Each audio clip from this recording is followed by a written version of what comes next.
내일은 저기 서울에서 좀 대규모 집회가 열린다고 합니다.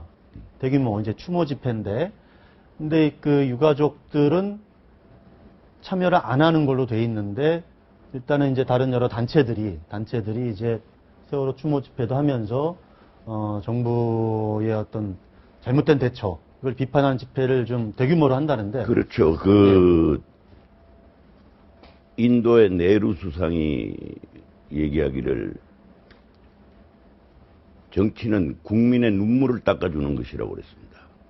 네, 정치는 국민의 눈물을 닦아주는 것이다. 그런데 이번 우리 박근혜 대통령이나 또 정부나 거기에 있던 모든 당국자 사람들이 지금 희생자들이 방금 박 의원님이 말씀하셨지만은 그 50분의 사이 같으면 근 400명을 다 구할 수 있었다는 상황이고, 그 뒤의 대처라도 빨리 했으면 실종자를 줄일 수 있는 여러 가지 일이 있었는데, 국민의 눈물을 제대로 닦아주지도 못하고, 또 사과라고 하는 것이 사과답지 않게 청와대에서 국무회의, 국무위원들 앞에서 사과를 대통령이 한다고 이러니 민심이 아주 나빠지고 이 지경이 됐지 않습니까? 그래서 오늘 세월호 한 달을 맞아가지고 박근혜 대통령께서 유가족 대표를 만나서 청와대에서 여러 가지 건의 상황이나 위로나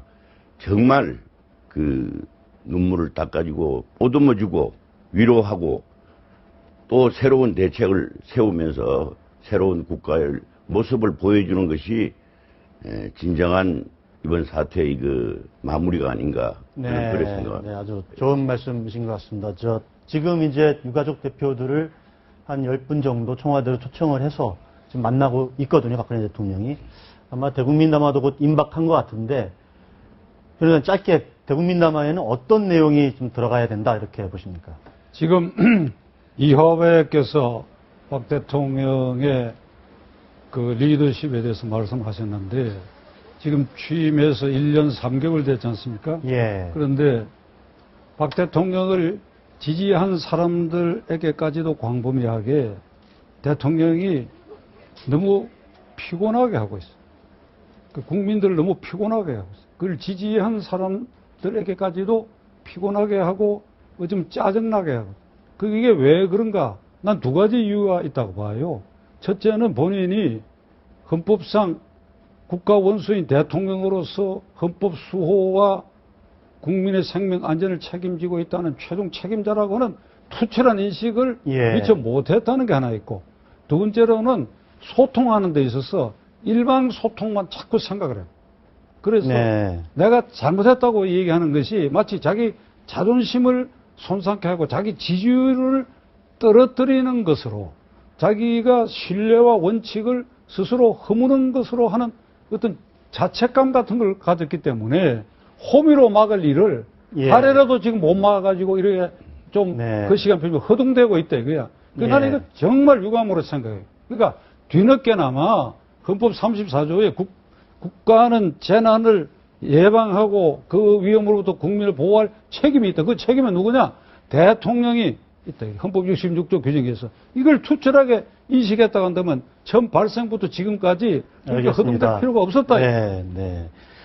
우리 이화변님께 짧게 이제 대국민 담화를 발표하게 되면 이제 여러 가지 총리 인선도 해야 되고 내각 개편도 해야 될 텐데, 총리 좀 어떤 인물이 좀 누구라고 해도 좋습니다. 아니 그런데 지금 거명되는 분 중에 책임 총리로 제대로 하자면 김무성 의원이 이제 좀 꼽히고 있던데요. 네. 근데 김무성 의원은 박근혜 대통령이 대표 때 원내대표나 뭐를 하기 위해서 반발을 하고 MB 쪽으로 갔거든요.